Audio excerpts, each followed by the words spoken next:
여섯 번째 질문은 만약 UCLE가 개발되면 어디에 판매될 건지에 대해서 물어봤는데요. 이에 대한 대답으로는 침net들이 서로 통신하려면 물리적인 매체가 필요한데 이제는 패키징 업체들이 이를 지원하는 역할을 한다고 합니다.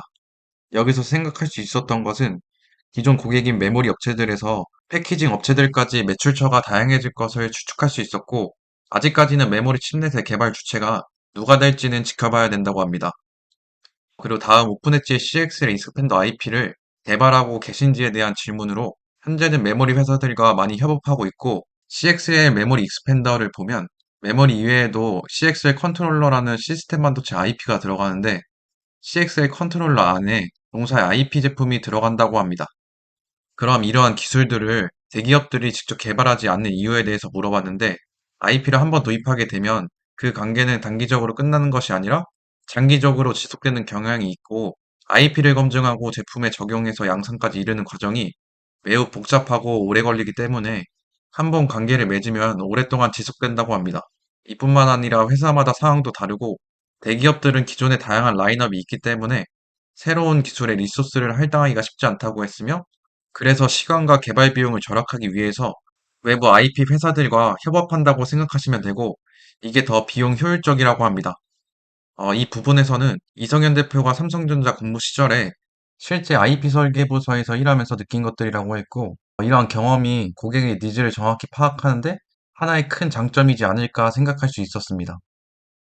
다음 질문은 현재 CXL 익스펜더 안에 들어가는 컨트롤러 반도체 IP는 개발이 완료된 상태인지에 대해서 물었는데, 현재 제품 개발을 완료해서 납품을 했고, 다음 세대를 준비 중이라고 했는데요.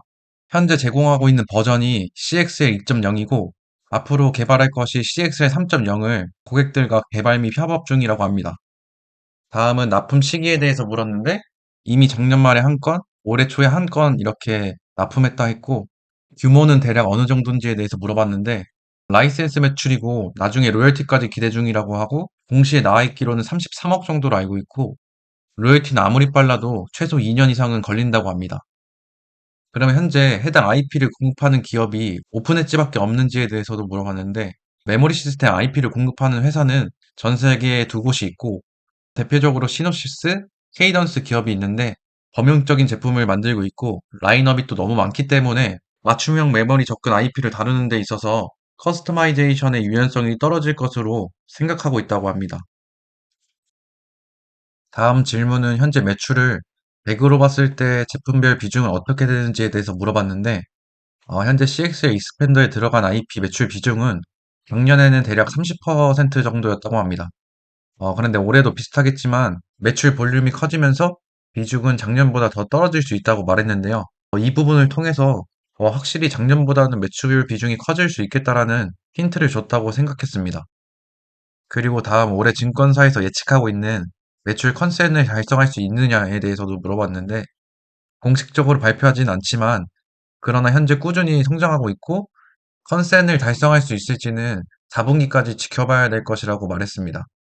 그리고 올해 초에 말했던 것처럼 24년을 턴어라운드 해로 삼겠다고 이전에 말씀드렸고, 실제로 그 목표를 달성하기 위해 연말까지 지켜봐야겠다고 말했습니다. 하지만 여전히 흑자전을 위해 계속 노력 중이고, 올해보다 내년 더 성장할 것이라고 판단하고 있다고 말했고, 그러면서 결국 흑자 전환은 시기의 문제이지 꾸준히 성장하는 것이 제일 중요하다고 말했습니다. 이 부분이 이번 인터뷰에서 가장 의미 있는 답변이지 않았나 생각할 수 있었고, 결국 기업은 매출로 그 결과를 증명하기 때문에 어느 정도 답을 줬다고 생각하고 있습니다.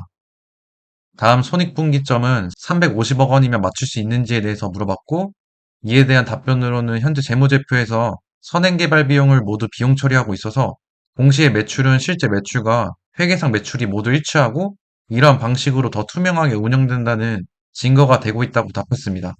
정확한 답변을 하진 않았지만 재무제표를 부풀려서 기대감으로 주는 그런 행동을 하지 않겠다 정도로 받아들였고 긍정적인 답변이라고 생각해서 앞으로 더 실적 관련된 내용이 나오면 좀 더 관심 있게 지켜봐야 되지 않을까 생각하였습니다. 다음 11번째 질문에 대한 답으로는 캐나다 지사는 TSMC 공정을 위한 DDR 파일을 개발하고 있고 한국에서는 삼성전자 공정을 위한 DDR 파일을 개발하면서 각자의 역할을 잘 수행하고 있다고 합니다. 비중은 TSMC가 40%, 삼성은 60% 정도 된다고 보시면 되고, 그리고 일본 거점에서는 어떻게 회사를 운영하고 있는지 물어봤는데, 요코하마와 교토 지역에서 R&D 오피스를 운영 중에 있고, 일본에는 2, 30년 된 고급 인력이 많고, 지리적 위치도 좋아서 협업하기에는 좋은 환경이라고 답했습니다. 현재 일본에서 일하고 있는 인원은 총 4명으로 구성되어 있다고 합니다. 다음 주가에 대한 생각을 여쭤봤는데, 오픈엣지의 대표는 물론 주가도 중요하지만 경영자로서 회사 내부를 탄탄하게 하는 것과 인재 채용, 제품 경쟁력, 고객 확보 등 이를 위해서 노력하겠다고 답했습니다. 이러한 답변은 기업의 본질에 집중하는 것이기 때문에 결국 기업의 가치가 오르면 주가도 그에 따라서 올라가기 때문에 경영자로서 굉장히 좋은 답변이라고 생각했습니다. 다음은 오픈엣지의 장기적인 목표를 물어봤는데요. 2030년까지 구체적으로 가능한 목표를 설정했다고 말했고, 그것이 글로벌 탑5 안에 들어가는 목표를 세웠다고 합니다. 정말 이게 구체적으로 가능해서 세운 것인지는 알 수 없지만, 어찌됐든 이런 자신감 있는 모습과 기업의 이러한 장기적인 목표를 세우는 것은 굉장히 좋다고 생각하고 있습니다. 다음 14번은 오픈엣지의 제품 경쟁력을 물어보는 내용이었는데요. 고객사들은 시장에서 검증되지 않은 IP를 구매하는 것을 꺼리는 경향이 있고, 이미 동사와 같은 경우는 30곳 이상의 고객사를 확보한 만큼 이제는 어느 정도 경쟁력을 보여주고 있다고 답했습니다. 그리고 글로벌 대형 기업인 시놉시스와 케이던스에 비해서 경쟁력 있는 맞춤형 제품을 제공하고 있고, 기술 경쟁력은 같은 속도와 대역폭을 제공하면서 면적을 절반으로 줄일 수 있는 가장 큰 경쟁력을 가지고 있다고 말했습니다.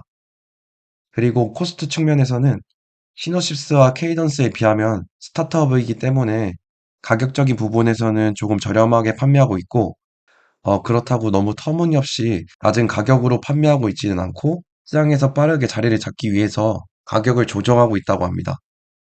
그리고 마지막 오픈엣지 스퀘어에 대한 질문이었는데요.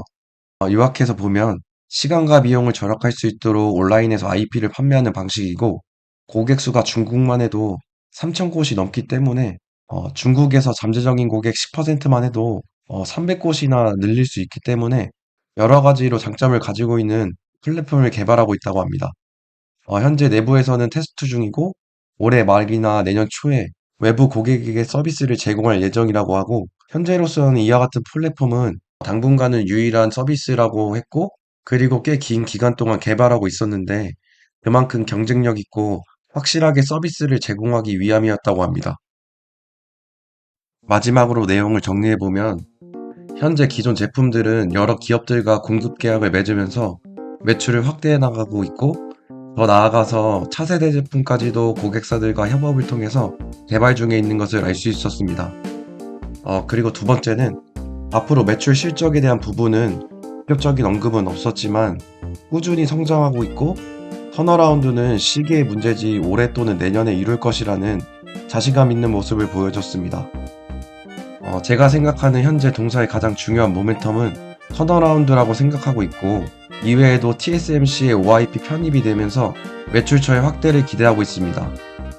일례로 알파웨이브 세미 기업 같은 경우도 TSMC OIP 편입 후에 연평균 100%씩 상승했음을 확인할 수 있었는데요. 이러한 모습을 기대하면서 인내하고 버틸 수 있는 것 같습니다. 그리고 세 번째, 오픈엣지 스퀘어는 아무도 하지 않는 사업입니다. 올해 말 내년 초에 시범 운영을 할 계획이라고 하는데, 정말 오픈엣지 스퀘어의 목표처럼 회사가 잘 운영될지는 지켜봐야 할 부분인 것 같고, 하지만 새로운 것을 창출하려는 이러한 기업의 도전적인 모습은 리스크는 있지만 회사를 운영해 나가는데 장기적으로는 좋은 모습이라고 생각하고 있습니다. 마지막으로 동사의 구체적인 목표인 글로벌 톱5 안에 들어가는 목표인데, 이러한 큰 꿈과 자신감 있는 이러한 언급이 근거가 있는지는 올해 말 실적을 보면서 확인해야 될 부분인 것 같고, 저는 지금까지 잘해오고 있는 동사의 모습을 보면서 앞으로도 잘할 거라고 생각하고 있고, 현재 주가가 정말 좋진 않고 바닥을 모르고 계속 우하향하고 있는데요. 분명히 다시 좋은 상승을 보여줄 거라고 생각하고 있습니다. 이제 막 시작한 스타트업이기 때문에 꾸준히 관심을 가지고 지켜봐야 할 부분이 많은 것 같습니다. 오늘도 시청해주셔서 감사드리고 행복한 하루 보내세요.